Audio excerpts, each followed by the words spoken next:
Nos zélateurs rapportent au purgatoire, pour bien se réchauffer, ces paroles et bien d'autres passages qui n'ont pourtant pas une telle signification.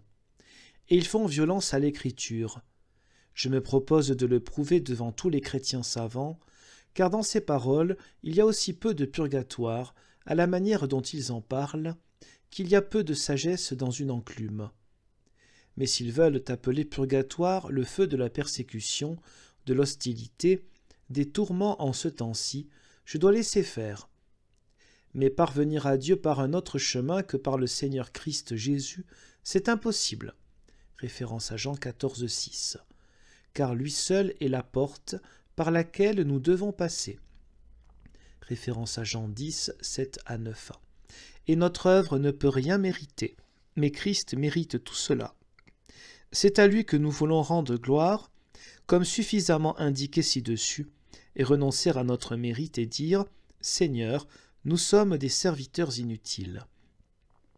Référence à Luc 17, 10.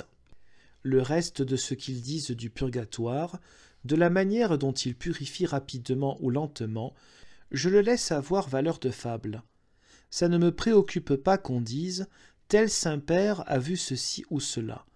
Les esprits rebelles disent pourtant eux-mêmes combien ils souffrent péniblement, et c'est en disant des messes qu'on leur vient en aide. Réponse : si le démon veut tromper, il doit se déguiser sous une apparence aimable et angélique. Référence à 2 Corinthiens 11, 14. Je crois volontiers que le démon parle beaucoup pour terrifier les gens. Mais que les âmes parlent, ce n'est pas possible, c'est évident.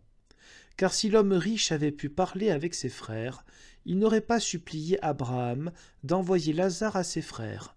Référence à Luc 16, 27 à 28. À cet égard, comment le démon aurait-il pu favoriser l'abus de la messe mieux qu'en jouant à faire comme s'il était une âme et solliciter quelque chose de semblable? En bref, celui qui se laisse balloter par des rêves et du vent, référence à Éphésiens 4, 14, n'est pas encore édifié sur le roc Christ.